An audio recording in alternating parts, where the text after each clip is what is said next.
ಪ್ರಚಾರ ತೆಗಳಿಕೆಗಾಗಿ ಭಾವನೆಯನ್ನು ಹಂಚಿಕೊಳ್ಳೋದಿಲ್ಲ. ಕೆಲ ಘಟನೆಗಳು ಆದಾಗ ನಮಗೆ ನೋವಾಗುತ್ತೆ. ಹೃದಯ ಇರೋರಿಗೆ ನೋವು ಆಗೋದು ಸಹಜ.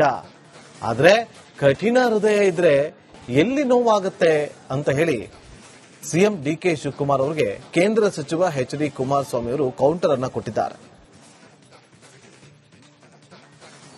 ಇದು ನಾನು ಯಾವುದೇ ಒಂದು ಪ್ರಚಾರಕ್ಕಾಗ್ಲಿ ಇಲ್ಲ ಮತ್ತೊಬ್ಬರನ್ನ ತೆಗಳಲಿಕ್ಕಾಗ್ಲಿ ಇವತ್ತಿನ ಈ ಒಂದು ಮಾಧ್ಯಮದ ಮಿತ್ರರೊಂದಿಗೆ ನಾನು ಭಾವನೆ ಹಂಚ್ಕೋತಾ ಇಲ್ಲ. ನೆನೆ ನಮ್ಮ ರಾಜ್ಯದ ಮುಖ್ಯಮಂತ್ರಿಗಳು ಮಾತನಾಡಬೇಕಾದ್ರೆ ತುಂಬಾ ನೋವಿನಲ್ಲಿ ಮಾತನಾಡಿದ್ದಾರೆ. ನಮಗೂ ಸಹ ಹೇಳಿದ್ದಾರೆ, ನೋವು ಪಟ್ಕೊಳ್ಳೋದಾಗಲಿ ಮತ್ತಿನ್ನೇನೋ ಪದಬಳಕೆ ಮಾಡ್ಕೊಂಡು ಹೇಳಿದ್ದಾರೆ, ನೋವು ಪಟ್ಕೋಬೇಡಿ ಅಂತ. ರಾಜ್ಯದಲ್ಲಿ ಈ ರೀತಿಯ ಒಂದು ಘಟನೆಗಳು ನಡೀತಾ ಇದ್ದಾಗ ಸ್ವಲ್ಪ ಹೃದಯ ಇರತಕ್ಕಂಥವ್ರಿಗೆ ನೋವು ಆಗೋದು ಸಹಜ. ಹೃದಯ ಇದ್ದವ್ರಿಗೆ ಕಠಿಣವಾದ ಹೃದಯ ಇದ್ರೆ ಎಲ್ಲಿಂದ ಅವ್ರಿಗೆ ನೋವಾಗ್ತದೆ. ರಾಜ್ಯದ ಸಿಎಂ ಡಿಕೆ ಶಿವಕುಮಾರ್ ಒಬ್ರು ಡೈಲಾಗ್ ಕಿಂಗ್. ಜನರು ಡೈಲಾಗ್ ಕಿಂಗ್ ಅಂತಾರೆ ಸಿಎಂ ಡಿಕೆ ಶಿವಕುಮಾರ್ ಅವರನ್ನ ಅಂತೇಳಿ ಹಾವೇರಿಯಲ್ಲಿ ಬಿಜೆಪಿ ರಾಜ್ಯಾಧ್ಯಕ್ಷ ವಿಜೇಂದ್ರ ಅವರು ಹೇಳಿಕೆ ಕೊಟ್ಟಿದ್ದಾರೆ.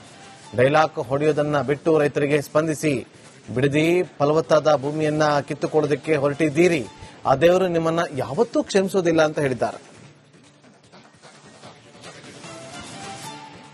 ಅಂತ ಹೇಳಿದ್ರೆ ಡೈಲಾಗ್ ಕಿಂಗ್ ಶಿವಕುಮಾರ್ ಅಂತೇಳಿ ಕರೀತಾ ಇದ್ದಾರೆ. ಈ ರೀತಿ ಡೈಲಾಗ್ ಗಳನ್ನ ಹೊಡೆಯೋದನ್ನ ಬಿಟ್ಟು ರೈತರ ಏನು ಅಹವಾಲಿದೆ ಅದನ್ನ ಸ್ವೀಕಾರ ಮಾಡಿ ರೈತರ ಅಪೇಕ್ಷೆ ತಕ್ಕಂತೆ ಸ್ಪಂದನೆ ಮಾಡುವಂತ ಕರ್ತವ್ಯ ಮಾನ್ಯ ಮುಖ್ಯಮಂತ್ರಿಗಳ ಮೇಲಿದೆ. ಬಿಡದಿ ವಿಚಾರದಲ್ಲಿ ಯಾರೇ ಹೋದ್ರೂ ಕೂಡ ಕಣ್ಣಾರೆ ಗೊತ್ತಾಗ್ತದೆ. ಅಂತ ಫಲವತ್ತಾಗಿರ್ತಕ್ಕಂಥ ಜಮೀನು, ಕೃಷಿ ಚಟುವಟಿಕೆಗಳಿಗೆ ಯೋಗ್ಯವಾಗಿರ್ತಕ್ಕಂಥ ಜಮೀನನ್ನ ಕಿತ್ಕೊಳ್ಳಕ್ ಕೊಟ್ಟಿದ್ದಾರಲ್ಲ ಮಾನ್ಯ ಮುಖ್ಯಮಂತ್ರಿಗಳೇ, ಆ ಭಗವಂತ ನಿಮ್ಮನ್ನ ಕ್ಷಮಿಸೋದಕ್ಕೆ ಸಾಧ್ಯ ಇಲ್ಲ. ನಿನ್ನೆ ಏನ್ ಹೇಳಿದಿರಿ, ಯಾವ ರೈತರಿಂದನೂ ಕೂಡ ನಾವು ಒತ್ತಾಯ ಪೂರ್ವಕವಾಗಿ ಜಮೀನನ್ನ ತೆಗೆದುಕೊಳ್ಳಲ್ಲ ಅನ್ನೋ ಮಾತನ್ನ ಹೇಳಿದಿರಿ. ಮತ್ತೊಂದು ಕಡೆ ಅದೇ ರೈತರು ಸಂಜೆ ಮೇಲೆ ಗುಂಡಾಗಳು ನಮ್ಮ ಮನೆಗೆ ಬರ್ತಾ ಇದ್ದಾರೆ, ದಬ್ಬಾಳಿಕೆ ಮಾಡ್ತಾ ಇದ್ದಾರೆ, ಬೆದರಿಕೆ ಹಾಕ್ತಾ ಇದ್ದಾರೆ ಅನ್ನೋ ಮಾತನ್ನು ಕೂಡ ರೈತಗಳು ತಿಳಿಸ್ತಾ ಇದ್ದಾರೆ. ಹಾಗಾಗಿ ಈ ಧೋರಣೆಯನ್ನ ಬದಿಗಿಟ್ಟು ನೀವು ರಾಜ್ಯದ ಮುಖ್ಯಮಂತ್ರಿಗಳು ರೈತರ ರಕ್ಷಣೆಗೆ ಬರಬೇಕಾಗಿರ್ತಕ್ಕಂಥದ್ದು ನಿಮ್ಮ ಕರ್ತವ್ಯ ಇದೆ.